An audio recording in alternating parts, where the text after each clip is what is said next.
Let's all go to the lobby. Let's all go to the lobby. Let's all go to the lobby and have ourselves a drink. All right, and we are back in the lobby bar for the week of November the 25th, 2024. Brian and Michaela here with you. And Michaela, it is Thanksgiving week here in the United States, at least. And that is a pretty monumental week, right? It kicks off the official start of the Christmas season, kind of. It's like your first Mm, round of family activities, right? You bring in the whole family for Thanksgiving, you swear that off again for a couple weeks, and then you do it again for Christmas. But this is the gateway right here. But it's good because you get the good meal, and you get some good correct. drinks. And Yes. you get some good shopping, hopefully this week. And a Uh-huh. good parade. You get a lot of good this week. So there's a lot to be thankful for, even in these trying times that we currently find ourselves in. There are some things to be thankful for, and the most thankful thing that I think you and I are thankful for is a good cocktail. So, Michaela, how are you doing? How has your week been? You've been doing some traveling. Have you been drinking anything good in the lead up to Thanksgiving here? Yeah, so every time I get to Texas, I try to spend at least a little bit of time in my favorite place, which is the Texas wine country. It's my favorite place in Texas, I should say. Mm, It's so I've been drinking a lot of really great wines. I've been visiting. I went and spoke with Matthew. Did a small interview with him actually at Barron's Creek. If you're in the Texas wine country, I recommend there. And then Graveyard Vineyards, which actually has two locations. There's one in Paso, where we were. mm-hmm. And then there's one in Dripping Springs, Texas, which sounds really strange and random, but it's really kind of fun because it's a gateway for anybody in the Texas wine country to go and check things out. And so they're known for their reds. They do a lot of like Tempraníos, very like European style stuff because most of their grapes come from Paso Robles. So they do a lot of different stuff. Texas used to be known for like sweet reds because the Right. ground Mm-hmm. here is kind of akin. You can make a lot of sweet wine. That's all I'm gonna say. But Sure. those two, we stopped. I did a couple of interviews with folks there that I'm hoping at some point to turn into something cool here with the drink the movies. But it was a really good time.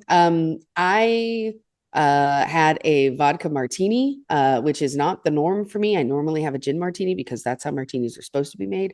Mm-hmm. But I True. will say, I tried the new, and it's actually here.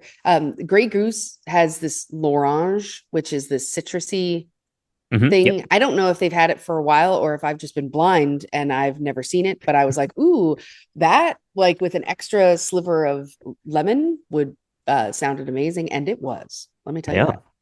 Yeah, that one's been around for quite a while. I think you probably have just missed that one in your trips to the liquor store there, Michaela. But yeah, that is a delicious one. It's really good. It's really good actually in like a chocolate martini, because then you get like a chocolate orange thing Ooh. going on right there. There you go. There's a pro tip for everyone. So, Michaela, as we mentioned, it is Thanksgiving week. We are still in the midst of Chambord month here at Drink the Movies. So we have a cocktail for everyone today. We have a couple of bonus like little cocktail snippets for everyone too. But before we make this week's cocktail, I needed to ask you, is there anything special that you like to drink like on Thanksgiving or like after the meal Thanksgiving or before the meal Thanksgiving or during the parade the next day? What is your Thanksgiving like cocktail like tradition, I guess? So actually, it is interesting because it has Chambord in it. My favorite thing to do is kick off the holiday season with a Chambord Royale. And if anybody knows what a Okay. Cure Royale is, you're going to immediately think bubbles, and you will be correct because basically all it is it's your favorite bubbles. It doesn't have to be really nice champagne. If you really like the taste of pure champagne, you're not going to want to muddy those waters with Chambord. Maybe you will, I don't know, but I usually get just a nice sparkling wine, and I add like half an ounce into the champagne flute with some Chambord, and it adds this really just lusciousness to it. It makes it a little sweeter. I don't like a super brute. If it's super super dry, that can put me off the rest of the day. I don't uh and this is usually while I'm cooking, so I need to be able to drink a lot and drink more. So Hmm. I I recommend if you're going to do this to do something like a brute, don't do something that's on the sweeter side because this will make it too sweet for you and then you won't enjoy it. But that's it. It's literally just two ingredients. It's your favorite kind of cava, right? Hmm. And Hmm. then put half an ounce to an ounce of Chambord, depending on how sweet you like it. And then you're just going to enjoy it. That's like my favorite holiday kickoff drink. There you go. And that's a What good about thing to you? take if you're going somewhere, like to family or friends or something like Yeah. that. If you're going, take a bottle of Chambord with you and you can jazz up any sparkling wine that they might have or anything like that. That's a good idea. That's a good idea. For me, my kind of tradition is that every year, either on Thanksgiving or like the next day, because that's usually about the time we start doing like our Christmas decorations and stuff like that, is I will open my first Mad Elf of the season. Mad Elf is it's a Belgian triple, I think. Quad. I don't know. I should have looked up the exact make and model of that beer, but it comes from Troegs, which is in Hershey, Pennsylvania. It's my favorite Christmas beer. It's one of my favorite beers, just of them all. And I always get like a 6 pack of it and set a couple bottles back each year. So I've got actually a couple years worth of them in my fridge. Kind of in my little storage cave part of the fridge where I keep some heavier stouts and things like that I want to get some age on. So I'll have one of those to kick off the holiday season every year, either on Thanksgiving or the day after. So that is kind of my tradition there. On Thanksgiving Day itself, it's a lot of long cooking, right? So just whatever I happen to be in the mood for, a beer, glass of wine, champagne, scotch, whatever, whatever it All the takes things. to make your way through the day for sure. So that's what I normally do. But this year I might be doing one of these, Michaela. I found this recipe. It comes from Chambord's website, which I'll put a link to in the show description here. But this is our last Chambord cocktail of the month here as we make our way out of November and into December, and we'll be back with a new cocktail ingredient next month. But this week we are sticking with Chambord, and this is called the River Boyne Fizz. So check this out, Michaela. So into your shaker tin, you're going to put in 1 ounce of Chambord, Mm. 1.5 ounces of whiskey, dealer's choice here. A nice like but a Canadian whiskey would be fine. Bourbon Ooh. would be fine. Irish whiskey would be fine. Kind of whatever whiskey you have on hand that's your normal drinking whiskey. Go ahead and do that. 1.5 ounces. 1.5 ounces of lemon juice. Then you're going to do one dash of orange bitters. It says a dash of honey syrup. I would do like a bar spoon's worth of that. That's just a simple syrup made with honey as opposed to table sugar. And then you're going to shake that with some ice. Go ahead and pour it into a glass filled with ice, and then you're going to top it off with some tonic water. So this is like a whiskey and tonic, but it's got that Chambord in there. It's got some orange bitters in there, little honey. And then you can garnish that with some mint and a lemon.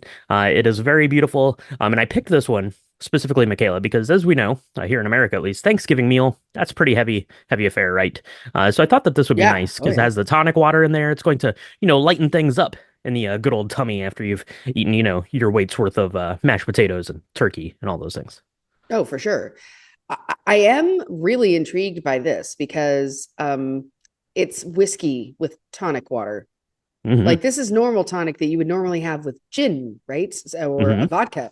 So that's kind of a new, exciting duet for me. Usually tonic is reserved for like the lighter, like the lighter alcohols, rather than the darker ones. So that Hmm. this is neat, but I think it has all the things. It's got like a uh it's the citrusness, it's got this, I don't know, it's going to be like, I don't know, a good side for some turkey, which is the traditional kind of Thanksgiving trope, right?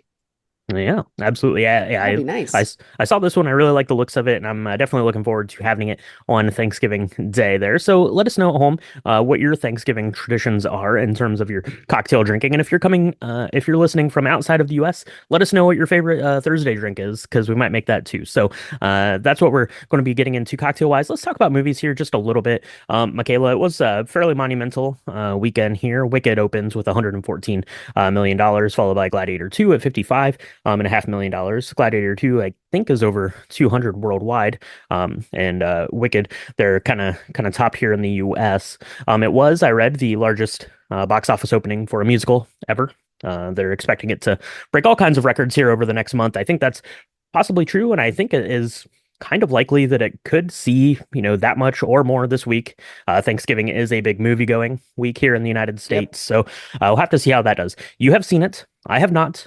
I don't want any spoilers from No you, spoilers. Michaela. So, keep those to yourself. But was it okay? Was Wicked okay?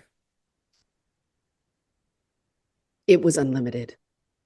It was It was really good. It was it was unlimited. That sounds like something look, kids would say. I don't know. we had talked about this. We had talked about my fear, where I was like, really, part of me was super excited because Hmm. I have a lot of love for the musical and as an actual play, right? And then, but I was also really scared that they were going to do me dirty like they did with Les Mis. Not a slag on the movie Les Mis. It's not nearly as good as the production. So I was like, man, I don't know. And you'd think that you'd have all the pieces because you have the music, you have the story, like all of that's kind of baked in. You're not going to, Hmm. without alienating your fan base, you're not going to change much. It's really going to be about the art direction and about the delivery of the character development and things like that. We can talk about it, but I will just say the very first thing I did after I cried my little eyeballs out, is text you and said this is going to win all the nominations. It might not win every Oscar, but it's going to get so many nominations. The film is pretty impactful, and I haven't seen any reviews, and anybody that I've talked to that's seen it who didn't really enjoy it. So Hmm. I can't Yeah. wait for you to see it so we can talk about it. That's right. I'm seeing it in about 12 hours from right now. So that'll be good. That'll be good. Looking forward to that. Red One comes in third after its first week out, $13 million there. It's poised to lose a lot of money, but we're going to be talking about Red One over on our Patreon. It's going to be our Patreon bonus for the month of November. So we're going to get into all that, all of the Dwayne The Rock Johnson of it all. And speaking of Dwayne The Rock Johnson, he gets another crack at movies this week because we have the sequel to Moana. Moana 2 is Mm. releasing this week. I imagine it's probably going to have a fairly good week. As I mentioned, Thanksgiving is good. The original Moana comes out in 2016. I did not see it, but we've got Moana 2 coming out this week. I haven't heard too much about it. It feels like it's not really been swept under the rug, so to speak, but I mean it has some work to do, right? Coming out the week after Wicked, just a couple weeks before Mufasa. So I don't know, but probably gonna go check out Moana 2 here at some point, if we're able to squeeze it in here. Did you see the first Moana, Michaela? Oh, I did. Oh, I sure did. I sure did. I did not watch it in the theaters, um, just because they're very kid centric, and I love kids, but I didn't. I wanted to be able to pay attention to Fair, it fair, because yeah. animation wise, it is one of the most beautiful films I've ever seen. It is, I mean, you've got to see it just for that piece, like the way that they Hmm. do the water and the ocean. I know I'm a Sure. big bubble girl. I talk about the bubbles from Secret of Nim all the time. It's really cool, and the idea of the way they do the island and stuff, that is just really neat. And I mean, who doesn't love The Rock in a good little rap? He sings a couple of songs, and it's really fun. Um, so yes, I have seen it. I'm excited about Moana 2. It's one of those things again because it's a sequel. I hope they do something a little bit different with it. And Okay. it's not just the same story told in a different way. I feel like like Frozen 2, and I don't know if you ever saw Frozen or Frozen 2. Frozen 2, everybody was expecting more belting out music. Everybody expected something different. And it was kind of the same continuation of the same idea in the story. And so I hope they've learned their lesson there and do something a little bit different. But we'll see. I mean, who hates The Rock? Nobody. I mean, it's going to make a ton of money. I don't know. Movie executives might start hating them here in any minute now. But yeah, so Moana 2 is coming out everyone's way, so go check that out. If you're staying at home, right, you're probably going to go see Wicked, maybe, or Gladiator 2. But you might be staying at home, and one of the traditions here we have in the US is the Macy's Thanksgiving Day Parade. The ribbon is being cut by none other than Allison Brie. So that's pretty good. That's pretty good. And we're getting our debut of the big balloon. The balloon thing. Minnie Mouse. This is going Mm. to be the first time Minnie Mouse has ever taken to balloon form, which is kind of amazing to me in some level, right? But we've got that coming out. Michaela, I know you weren't a big TV watcher growing up, but Macy's Thanksgiving Parade, is that something you watch or do you turn on in the background on, you know, Yes. on Thursday morning while you're cooking or what's the deal? Yes. If we're able to watch it, we watch it. That was one thing that I do remember. It's a fond memory of visiting my mom when I would go visit her, and she would have me for Thanksgiving. That's what she would do. We would turn on the NBC or CNN, CBN, CBS, wherever it was on, and we would watch the Macy's Thanksgiving Day Parade. Yeah. And the whole idea was that by the end of the parade, we would have at least all the ingredients out from the pantry or the fridge. We would have it all in like this center table to start cooking. So we had the Okay. 2 hours or however long that is to like make sure we had all the stuff and all the cups and all the measuring things and the sticks of butter and all of that all needed to be out, because then we could commence the cooking experience. Commence the cooking. There you go. You get Santa Claus, you get cooking. Sounds like a good time to me.